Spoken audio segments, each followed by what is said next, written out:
Jessica Tarlov was talking about how this is actually not very good policy because of polling and approval numbers and all that stuff. And she makes great arguments when it comes to this stuff.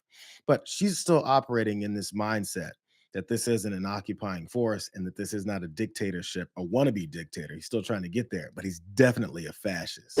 A lot of these people, Black and brown Americans, on the immigration issue certainly supported Donald Trump, but his approval rating on those issues has been going down steadily since they've seen what this is. Quinnipiac, 41% approval, 57% disapproval, only 39% approval on deportations. And what they're hearing is that stories of how people are being picked up from things like immigration court, Home Depots. There was a story about a San Antonio area ICE detention center, a huge spike in 911 calls from people who have been detained there, reporting increased suicide attempts and sexual abuse. What is going on with this immigration policy is not what people showed up on November 5th for. There's these numbers behind who's for it and who's against it, and all these MAGA folks aren't actually for it. But we have to butter them up before they actually want to do something else about it or call them good people. Hey, act like good people and start opposing this. Now suddenly no one voted for it. Now no one wants it. But they do have a plan in place. There's a reason why they do it, and there's a reason why they don't care what anybody thinks about it anymore. And there's also reasons why Stephen Miller, as Tarloff pointed out there from the beginning, wants 3,000 people arrested a day. It has nothing to do with violent immigrant aliens that they like to talk about. It has to do with exactly what Brooke Rollins said in front of this podium with absolutely no shame whatsoever. To your question about mass deportations, the president and I have spoken about that once or twice, and he has always been of the mindset that at the end of the day, the promise to America to ensure that we have a 100% American workforce stands, but we must be strategic in how we are implementing the mass deportation so as not to compromise our food supply. Ultimately, the answer on this is automation, also some reform within the current governing structure. And then also, when you think about, there are 34 million able-bodied adults in our Medicaid program.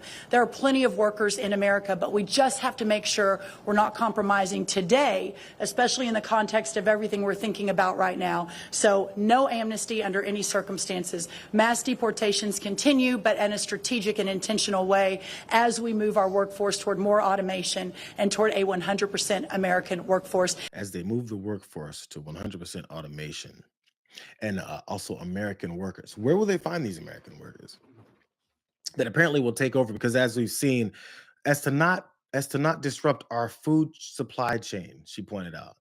In other words, an admission that the folks that they're snatching off of farms and taking off of the streets and in their homes and cars and places of work, construction sites and all that, to make sure we fulfill those jobs that we've been underpaying people for because of their undocumented status, we need to replace them with other desperate people. And the one way to get 34 million new desperate people is by calling them all lazy Medicaid users, that in order for them to get their health care, maybe you might want to work on a farm. Maybe you want to help build this construction site. You've been lazy long enough. There's this elitist upper class oligarch crew that stepped in, and they're saying it right in front of your face. They said it when we were campaigning. Are you listening this time? Are we listening now? Brooke Rollins just told you. Matter of fact, the guy whose ass she likes to kiss all the time, he said even more stark terms what he really wants to do with these folks. Finding some way to get farm workforce and service sector workforce. And I think you've discussed somehow a program of people leaving on a sponsorship and coming right back. Can you give us a little more detail about that and why, in the view of some hardliners, it's not amnesty? Take care of our farmers and hotel workers and various other people, and we're working on it right now, and Ron's going to be involved, and you're involved already. So we have a lot of cases where ICE will go into a farm, and these are guys working there for 10, 15 years, no problem. The farmers know them. We're going to put, it's called farmer responsibility or owner responsibility, where they're going to be largely responsible for these people. And they know these people. They've worked on the farms for 15 years, and all of a sudden so I have a great, Ron does, Christie does, we have a great feeling for the farmer and for others in the same position. And we're going to give them responsibility for people. And we're going to have a system of signing them up so they don't have to go. They can be here legally. They can pay taxes and everything. They're not getting citizenship, but they get other things.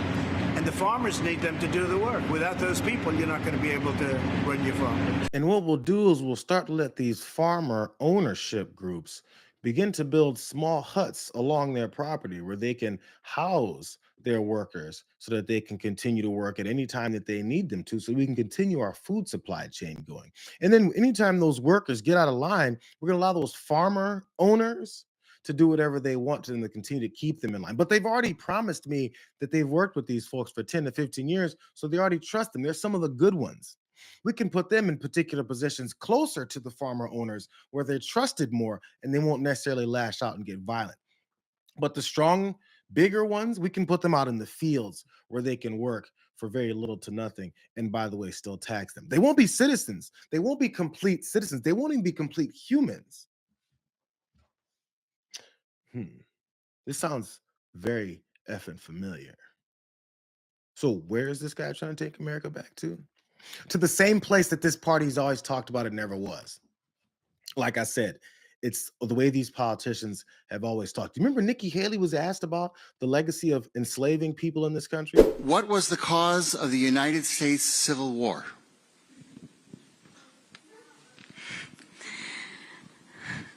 Well, don't come with an easy question or anything. I mean, I think the cause of the Civil War was basically how government was going to run, the freedoms and what people could and couldn't do. What do you think the cause of the Civil War was? I'm not running for president. I want to see your view on the cause of the Civil War. I mean, I think it always comes down to the role of government. Thank you. And then in the year 2023, it's astonishing to me, and you answer that question without mentioning the word slavery. What do you want me to say about slavery? No, you answered my question. Thank you. Next question. When you don't address the past, you continue to do it. They just shift it. In fact, I found this, I believe she's an Instagram user. Her tag name is Amanda's Mild Takes, and she's great. She broke down exactly what I'm saying in probably better terms than I'm saying, but I think you guys are picking up what I'm laying down. Slavery is still legal in America, and this is one of the biggest reasons that people aren't really talking about why the federal government is so focused on arresting 3,000 immigrants a day. Most people think the 13th Amendment abolished slavery in America. That's not real. Let's read it. Neither slavery nor involuntary servitude, except as punishment for crime whereof the party shall have been duly convicted, shall exist within the United States. So what does that mean? You can't have slavery anywhere except prisons. This is why the Jim Crow South almost immediately got chain gangs. Why black men continue to be imprisoned at much higher rates than the rest of the American community. But that is ending. Social programs that have reduced the number of juveniles sent into the prison pipeline means that our prison population is about to fall off a cliff. A 60% reduction since 2009. That's a lot of empty jails and a lot of people no longer doing slave labor in those empty jails. So they're going to put immigrants in them.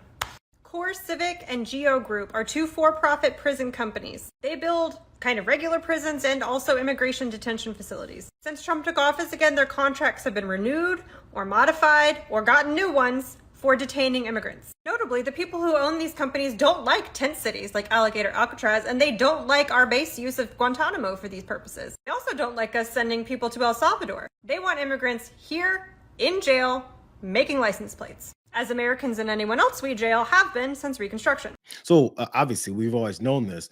Black folks and brown folks and anyone that's been affected have always known this in this country. It's a shift from a certain kind of enslaving people to a different kind of enslaving people. And she pointed out right there in the amendment that she read.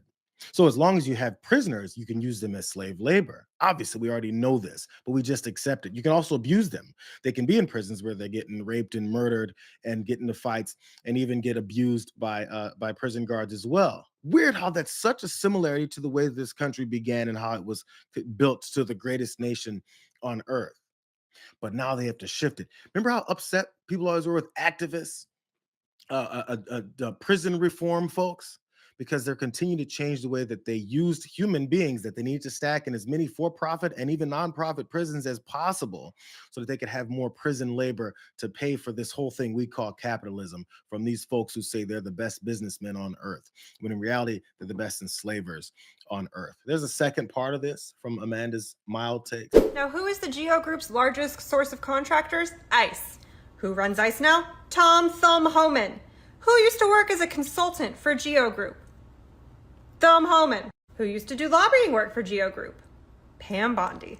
There's a lot of attention rightfully being placed on Alligator Alcatraz, but in reality, the majority of these immigrants that we're detaining are going to end up in these facilities. As I said before, Alligator Alcatraz is mostly a marketing exercise. Most of the new beds are going to come through new contracts with Thom Homan's former employer and its main competitor, which together already have 16 idle detention centers. They're going to reopen them as immigrant detention centers. And then what are they going to have those people do while they're in those detention centers? The same thing American for-profit prisons always have prisoners do: slave labor. The Geo Group was actually sued in 2014 for forcing immigrants to undergo slave labor. They're claiming government immunity, that because their actions were under ICE contract, they are shielded from liability. And the Supreme Court has agreed to hear their case. Yes, this Supreme Court. When I say that the Trump administration is the culmination of decades and centuries of existing and systemic rot in this country, this is the kind of thing that I mean. The scale and the volume and the marketing makes it feel unprecedented, but you know what really makes it feel unprecedented? The fact that white people are paying attention now. Are we paying attention? These were all the things that were said before from these wild activists, these community organizers that were trying to change the way our society works and the way that we victimize certain people and just call them dispensable and throw them in prison so they can be slaves to our country. Now they have to shift that game and they need new boogeymen. And they've been working on that boogeyman for a very long time. So if you're still buying the fact, well, what is that person doing there on the street selling that watermelon? What exactly are they doing? How many people have they assaulted? As you're then passing up your priests that have assaulted your children, your other pastors and churchgoers, your neighbor down the street that you let your kid play over at his house. Those guys, again, as stats actually show, are the ones that are committing the majority of the crimes in this country. But, you know, we need trans folks to be the scary people. We need brown and black folks to be the scary people, just so they can continue to have this progress. They're the laziest pieces of garbage ever created. They're violent, savage individuals. And this is their plan. And when they're in power, they don't care about your life. When your kid gets shot in the school, as we've seen for decades, they don't care. They don't care.